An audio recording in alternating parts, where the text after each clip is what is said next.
ఇంకా క్లీన్ చేసుకుని ఆర్కడే కోరుకుంటున్నాం అవునా కదా కరెక్ట్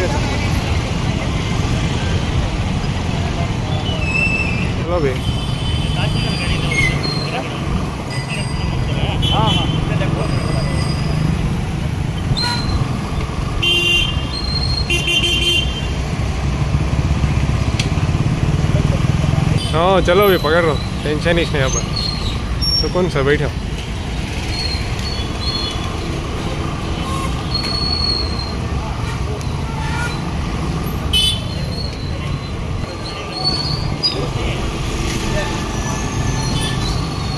स्लो चलो।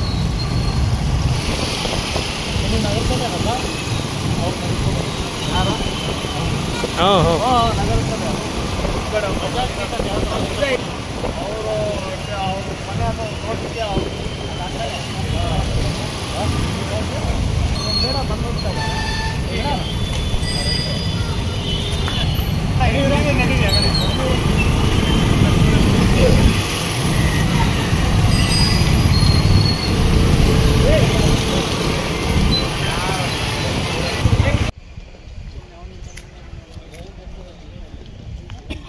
ಕಡಿಮೆ ಜಾಗ ಇದೆ ಸರ್, ಅದನ್ನ ರಿಜಿಸ್ಟರ್ ಮಾಡ್ಬೇಕು ಸರ್. ಈ ಕಾಂಟ್ರಾಕ್ಟರ್ ಎಲ್ಲ ಸರ್, ಆ ಕಾಂಟ್ರಾಕ್ಟರ್ ಗೊತ್ತು ಸರ್, ಎಲ್ಲ ಅವ್ರ ಅಪ್ಪಲ್ಲಿ ಶ್ರೀನಿವಾಸ ಅವ್ರು ಗೊತ್ತಿರ್ತದೆ. ಅದು ಇಲ್ಲ ಅಂದ್ರೆ ಕೂಡ ಹಾಕ್ಬೇಕು ಸರ್, ಯಾಕಂತ ಹೇಳಿದ್ರೆ ಅವ್ರ ಹೆಸರಲ್ಲಿ ಪಾರ್ಕ್ ಇರೋದು. ಯಾರು ಕ್ಲೀನಿಂಗ್ ಮಾಡೋಕ್ಕಲ್ಲ, ನಿಮ್ಮ ವೀಡ್ ಕಟ್ಟರ್ ಇದೆಯಲ್ಲ ಅದೇ ಥರ ನೀವು ಕಟ್ಟರ್ ತಗೊಬನ್ನಿ, ಸ್ವಲ್ಪ ಕ್ಲೀನ್ ಮಾಡಿ ನೋಡೋಕೆ ಚೆನ್ನಾಗಿ ಕಾಣ್ಬೋದು. ಆಮೇಲೆ ಇದಕ್ಕೆ ಫೋಕಸ್ ಆ ಕಡೆ ಒಂದು ಈ ಕಡೆ ಒಂದು ಹಾಕಿದೆ, ಕಲರ್ ಲೈಟ್ ಕೆಳಗಡೆ ಫೋಕಸ್ ಮಾಡಿದ್ರೆ ಇಲ್ಲೇನೋ ಒಂದು ಇದೆ, ಒಂದು ಅಟ್ರಾಕ್ಷನ್ ಆಗುತ್ತೆ. They feel happy. Definitely sir. You have to only enhance the bit. ಚೆನ್ನಾಗಿದೆ ಹಾಂ ಆ ಥರ ಅದನ್ನೇ ಹೇಳ್ತಾರೆ. ಎರಡು ಕಡೆ ಹಾಕಿದೆ ಸರ್, ಚೆನ್ನಾಗಿ ಕಾಣ್ತಾ ಇರುತ್ತೆ ಅದು. It will be N attraction.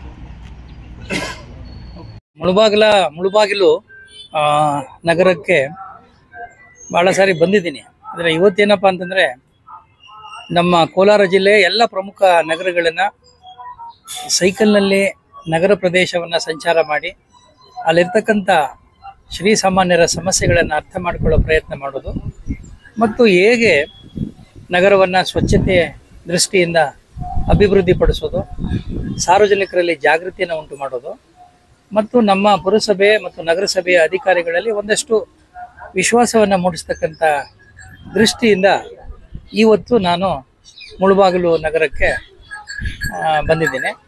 ಬೆಳಿಗ್ಗೆ 6:30ಯಿಂದ ನಾವು ನಗರದ ಎಲ್ಲ ಪ್ರಮುಖ ಬೀದಿಗಳು, ಮುಖ್ಯ ರಸ್ತೆಗಳೆಲ್ಲ ನಾವು ಸೈಕಲ್ ಮುಖಾಂತರ ಸಂಚಾರ ಮಾಡಿದ್ದೀವಿ. ಸಾಕಷ್ಟು ಅಭಿವೃದ್ಧಿ ಆಗಿದೆ. ಉದಾಹರಣೆಗೆ ಭಾಳಷ್ಟು ವಾರ್ಡ್ಗಳಲ್ಲಿ ಒಳ್ಳೆಯ ರಸ್ತೆಗಳ ನಿರ್ಮಾಣ ಮಾಡಿದ್ದಾರೆ. ಆದರೆ ಇಡೀ ನಗರದಲ್ಲಿ ಎಲ್ಲೋ ಒಂದು ಕಡೆ ಈ ಸ್ವಚ್ಛತೆ ಮತ್ತು ಒಂದು ಶಿಸ್ತಿನ ಒಂದು ಕೊರತೆ ಕಾಣ್ತಾ ಇದೆ. ಪ್ಲಾನಿಂಗ್ ಇಲ್ಲ ಅಂತ ಅನ್ನಿಸ್ತಾ ಇದೆ. ಎಲ್ಲೆಂದರಲ್ಲಿ ಅಂಗಡಿಗಳನ್ನು ಮಾಡಿದ್ದಾರೆ, ಫುಟ್ಪಾತ್ಗಳೆಲ್ಲ ಒತ್ತುವರಿ ಮಾಡ್ಕೊಂಡಿದ್ದಾರೆ. ಆಮೇಲೆ ಅಲ್ಲಿ ತರಕಾರಿ ಮಾರೋರು, ಸೊಪ್ಪು ಮಾರೋರಿಗೆ ರಸ್ತೆನಲ್ಲೇ ಮಾರ್ತಾ ಇದ್ದಾರೆ.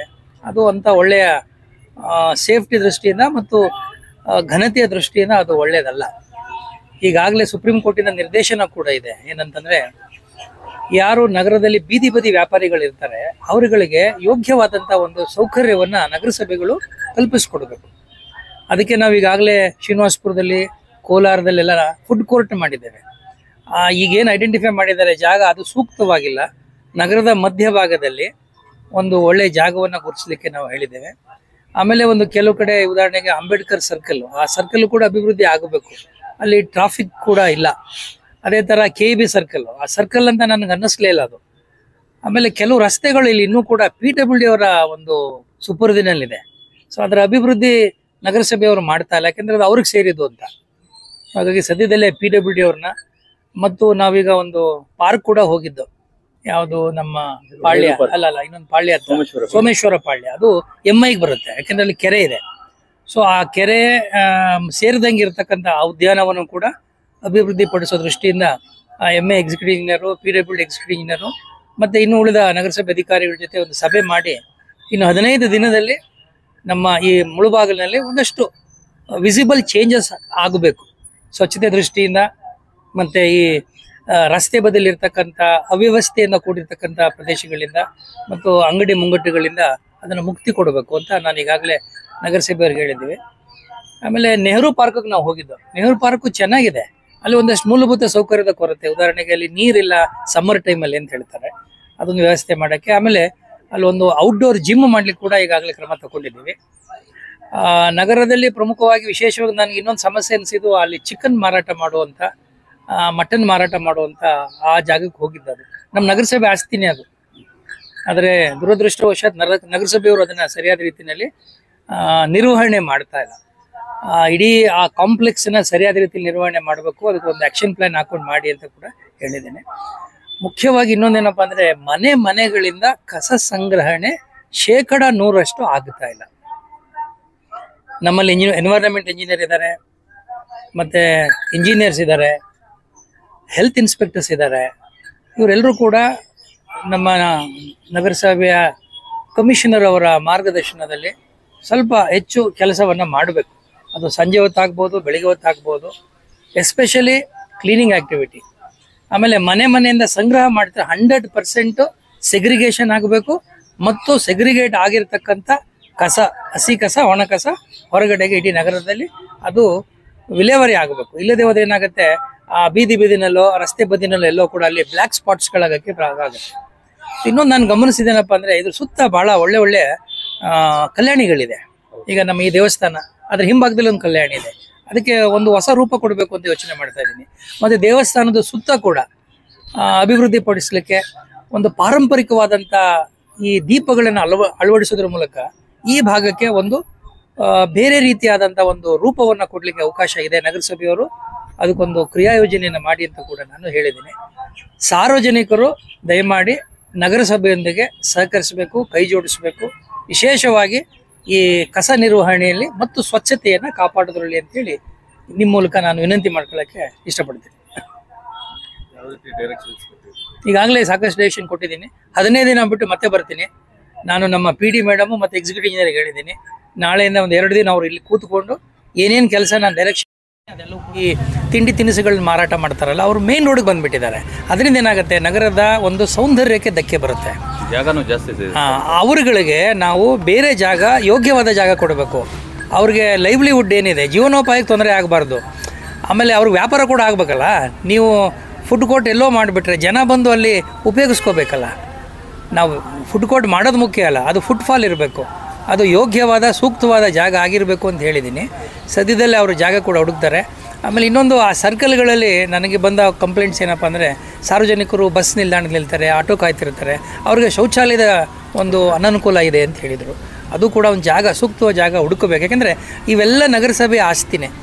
ನಗರಸಭೆಯವರು ಮನಸ್ಸು ಮಾಡಬೇಕು. ಈಗಾಗಲೇ ಡೈರೆಕ್ಷನ್ ಕೊಟ್ಟಿದ್ದೀನಿ. And within A weeks time that will be done.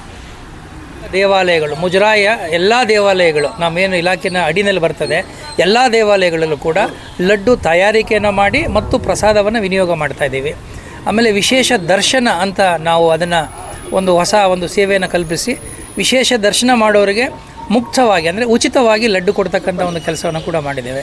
ನಾಳೆ ಕೋಲಾರಮ್ಮ ಟೆಂಪಲು ಮತ್ತು ಸೋಮೇಶ್ವರ ಮತ್ತು ಸೀತಿ ಭೈರೇಶ್ವರ ಟೆಂಪಲಲ್ಲೂ ಕೂಡ ನಾವು ಲಡ್ಡು ಪ್ರಸಾದ ವಿನಿಯೋಗವನ್ನು ಚಾಲನೆ ಕೊಡ್ತಾ ಇದ್ದೀವಿ. ಈಗಾಗಲೇ ಗುಟ್ಟಳ್ಳಿನಲ್ಲಿ ಪ್ರಾರಂಭ ಆಗಿದೆ. ಅಲ್ಲಿ ಬರ್ತಕ್ಕಂಥ ಭಕ್ತರಿಗೆ ದೇವಸ್ಥಾನದ ಒಂದು ಪ್ರಸಾದವಾಗಿ ಲಡ್ಡು ಸಿಕ್ಕೋದಾದರೆ ಅವರು ಬಹಳ ವಿನೀತ ಭಾವದಿಂದ ಅದನ್ನು ತಗೋತಾರೆ. ಅದರ ಜೊತೆಯಲ್ಲಿ ನಮ್ಮ ದೇವಸ್ಥಾನ ಕೂಡ ಒಳ್ಳೆಯ ಆದಾಯ ಕೂಡ ಬರ್ತಾ ಇದೆ. ಆದಾಯದಿಂದ ಅಭಿವೃದ್ಧಿ ಕೆಲಸಗಳನ್ನು ಮಾಡ್ಬೋದು. ಭಕ್ತರಿಗೆ, ಭಕ್ತಾದಿಗಳಿಗೆ ವಿಶೇಷವಾಗಿ ಹೆಚ್ಚು ಸೌಲಭ್ಯಗಳನ್ನು ಕೊಡೋದಕ್ಕೆ ಸಾಧ್ಯವಾಗ್ತದೆ. ನಿಮ್ಮ ಜವಾಬ್ದಾರಿ ಕೂಡ ಇರುತ್ತೆ. ನಗರಸಭೆನ ಪೂರ್ತಿ ನಂಬ್ಕೊಂಡು ಹೋಗಬೇಡಿ, ಯಾಕೆಂದರೆ ಅವರು ನಿಮಗೆ ಸೇವೆ ಕೊಡೋಕ್ಕೆ ಇರೋದು. ದಯಮಾಡಿ ನೀವು ಆರ್ಗನೈಸರ್ ಆದರೆ ಆಗ ನಿಮ್ಮ ಏರಿಯಾದಲ್ಲಿ ನಮ್ಮ ಮಕ್ಕಳು ಓಡಾಡ್ತಾರೆ, ನಮ್ಮ ತಾಯಿ ಓಡಾಡ್ತಾರೆ. ಪ್ರೈವೇಟಾಗಿ ನಾನೇ ಓಡಿಸ್ತೀನಿ ಅಂದರೆ ಅವ್ರು ಬಿಟ್ಟಿಲ್ಲ ಸರ್. ಮೊನ್ನೆ ಓಡಿಸ್ತೀನಿ ಅಂದರೆ ನೀನು ಯಾಕೆ ಓಡಿಸ್ತೀಯ ಅಂತ. ಆಯ್ತು, ನಾಳೆ ಬೆಳಿಗ್ಗೆ ಸರ್ ಮನೆಯಲ್ಲಿ ಚಿರಂಡಿ ಆಗಿರ್ಬಿಟ್ಟಿದೆ ಸರ್. ಅಲ್ಲಿಂದ ಇಲ್ಲಿಗೆ ವೆಹಿಕಲ್ ಓಡಾಡ್ತೀರ, ನಾವು ಆ ಕಡೆಯಿಂದೆಲ್ಲ ಬರೋದು, ಹಂಗಾಗೋಗಿ ಪರಿಸ್ಥಿತಿ. ಅವ್ರು ಹೇಳೋದಲ್ಲ ಅರ್ಥ ಏನಂದರೆ, ನೀವು ಅಲ್ಲಿ ಮಾಡಿಸಿ ನಂದು ಮಾಡ್ಕೊಂಡು ನಾನು ಬೇಡನಲ್ಲ. ಅಲ್ಲಿ ಬಿಟ್ಬಿಟ್ಟು ಅವರು ಖಾಸಗಿ ಅವರು ಕಾಂಪೌಂಡ್ಗೆ ಹಾಕೊಂಡು ಕಾರು ಬಾಡಿಗೆ ಮಾಡ್ಕೊಂಡಿದ್ರೆ ನನ್ನ ಜಮೀನು. ಅವ್ರು ಇಲ್ಲಿದ್ದಾರೆ ಸರ್, ಅವ್ರು ಕೂರ್ಸ್ತಾರೆ ಮನೆ ಅವ್ರದ್ದು ಇಲ್ಲಿ ಮನೆ ಅವ್ರು ಸ್ಪಂದಿಸ್ತಾರೆ ಸರ್. ಅವ್ರು ಹೇಳೋದು